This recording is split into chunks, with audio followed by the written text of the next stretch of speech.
আপনারা সবাই কেমন আছেন? আশা করি আল্লাহর অশেষ রহমতে খুব ভালো আছেন। আমিও আলহামদুলিল্লাহ ভালো আছি। তো আজকে রেসিপি এই গরমে শরীরটাকে প্রশান্তি দেওয়ার মতো ভেজিটেবল পানি। তো এই ভেজিটেবল পানিটা গুড ব্যাকটেরিয়া সম্পন্ন। এটা 12 ঘন্টা আগে বানাতে হয়, 12 ঘন্টা পর খেতে হয়। এর জন্য মাত্র 4টা উপকরণেই হয়ে যায়। একটা শসা, একটা গাজর, 2টা লেবু আর কিছু পুদিনা পাতা। একেবারে সহজভাবে এই পানিটা বানানো যায়, কিন্তু স্বাস্থ্যের জন্য যে এত উপকার বা এত ভালো, আপনারা গুগলে সার্চ দিয়েও দেখতে পারেন যে এটা কতটুকু স্বাস্থ্যসম্মত হয়। আমি তো এটা মার্কেটে গেলে, নামি দামি মার্কেটে তো এটার অনেক দাম, আমি মার্কেটে গেলেই এটা খাই। তো ভাবলাম আজকে আমি আপনাদের সাথেও শেয়ার করি। এর জন্য প্রথমে আমি এই শসাটাকে একটু গোল গোল করে কেটে নিব। বিসমিল্লাহির রহমানির রহিম।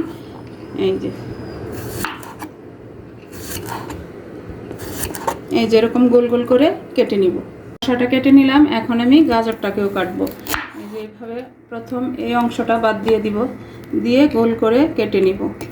তো প্লিজ আমার ভাই বোনেরা, এই গরমে আপনারা এই রেসিপিটা বা এই পানিটা রেডি করে খেয়ে দেখতে পারেন। আশা করি নিরাশ হবেন না, অনেক ভালো লাগবে। আর যদি একটু ভালো লাগে তাহলে আমার চ্যানেলটাকে সাবস্ক্রাইব করবেন, লাইক করবেন, শেয়ার করবেন এবং কমেন্টস করবেন। এই যে দেখেন ভেজিটেবলগুলো আমার কাটা হয়ে গেল। আর এই পানিটা আপনারা বাসায় অবশ্যই গরমে তৈরি করে খেয়ে দেখেন, অনেক ভালো একটা উপাদান। এটা সবার জন্য স্বাস্থ্যকর একটা রেসিপি, একেবারে সহজ কিন্তু অনেক স্বাস্থ্যকর। এর মধ্যে যে ভালো ব্যাকটেরিয়াগুলো আছে সেটা আমাদের শরীরে অনেকটাই উপকার করে। এখন আমি দিব এই লেবুটাকেও ঠিক এইভাবেই গোল গোল করে কেটে নিব। লেবুর স্লাইসটা একটু মোটা করবেন। কাটা হয়ে গেল। এখন এই পুদিনাটা আমি এই যে গোড়াটুকু শুধু কেটে বাদ দিয়ে দিব। এই যে এরকমই থাকবে। যে আমার সব ভেজিটেবল কাটা হয়ে গেল, এখন এটা আমি সাইডে রেখে দিয়ে এই পানিটা রেডি করে নিব। প্রথমে একটা আমি বল নিয়ে নিলাম। আমি একেবারে অথেন্টিকভাবে যেভাবে বানাই সেটাই আমি দেখাইতেছি। এখন এখানে আইস নিয়ে নিব। এই পানিটাতে আইস দেওয়ার প্রয়োজন পড়ে না। আর আপনারা যদি আইসের মধ্যে না রাখতে চান তাহলে কিন্তু আপনারা বাসায় ফ্রিজেও রেখে দিতে পারবেন। আমি তো এইখানে যে ভাবিরা আছেন তারা তো জানেন, বা ভাইয়েরা আছেন তারা জানেন, যেগুলো মার্কেটে কিন্তু এইভাবেই রাখা হয়। এই যে এখানে এই যে একটা জার নিয়ে নিলাম, জারটা বসাই দিব। 12 ঘন্টা এই পানিটা এইভাবে থাকবে। তো আর লুলু মার্কেটে এরকম বোতলে খাই, একটা বোতল 6 রিয়াল রাখে। এই বোতলগুলো এইভাবে আইসের মধ্যে রেখে দেয়।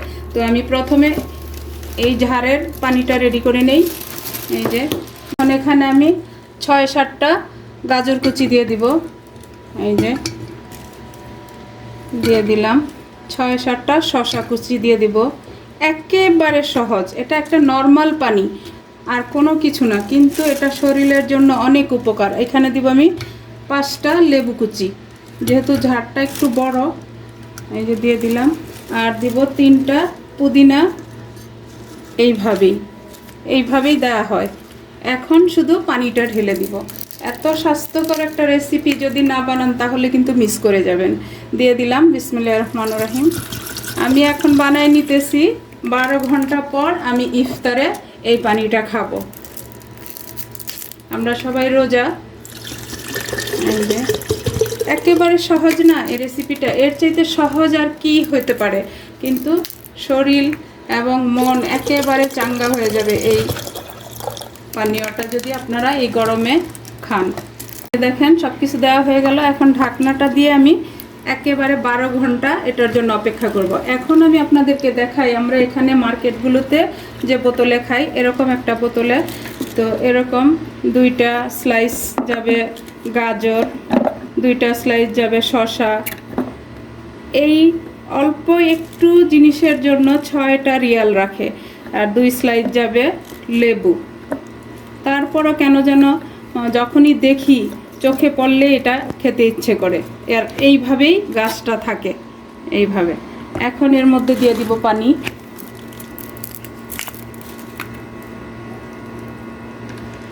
একেবারে সহজ, কিচ্ছু না। আমার এই পুরো রেসিপিটা করতে মনে হয় না যে 6 রিয়াল খরচ হয়েছে। অথচ এই 1 বোতল পানি 6 রিয়াল দিয়া কিনে খাই।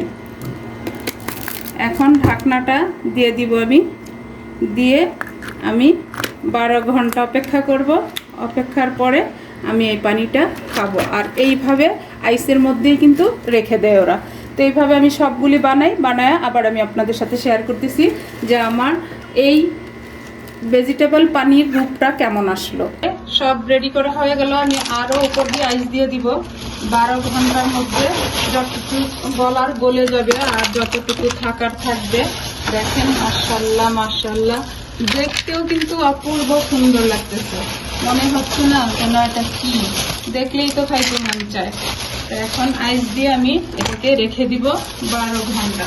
12 ঘন্টা পর আমি আপনাদের সাথে শেয়ার করব। এই যে দিয়ে দিলাম। এমনিতে আপনারা চাইলে বললাম তো, যদি কেউ আইসের মধ্যে রাখতে না চান তাহলে আপনারা কিন্তু ফ্রিজে রেখে এটাকে খেতে পারেন। তো আমি একেবারে অথেন্টিকটাই আপনাদের সাথে শেয়ার করলাম যে এটা কিভাবে বানানো হয় আর কিভাবে মার্কেটগুলোতে রাখা হয় এই পানিটা। তো আমার রাখা হয়ে গেল, আমি আবার আপনাদের সামনে আসবো 12 ঘন্টা পর। দেখেন 12 ঘন্টা হয়ে গেছে আর আমার আইসগুলো গলে একেবারে পানি হয়ে গেছে, দেখছেন? এই যে এখন এই পানিটা কিন্তু খাওয়ার জন্য একেবারে রেডি আর একদম ঠান্ডা হয়ে গেছে। তো কিছুক্ষণ পরেই আমাদের ইফতারও শুরু হয়ে যাবে। তখন এই যে ঠান্ডা হওয়ার কারণটা, এই যে বোতলটা কিন্তু ঘোলা হয়ে গেছে। এই যে তো এখন আমরা ইফতারে এই পানিটা খাবো। এই ব্যাকটেরিয়াটা আমাদের শরীরের জন্য অনেক ভালো একটা উৎস। তো প্লিজ আপনারাও বাসায় বানায়া খান এবং আমাকে কমেন্টসে জানান। তো যাই হোক, আজকে আমার এই ভেজিটেবল পানি বানানো শেষ হয়ে গেল। আমি আপনাদের কাছ থেকে বিদায় নিব। আবার নতুন কোনো রেসিপি নিয়ে আসবো। আল্লাহ হাফেজ।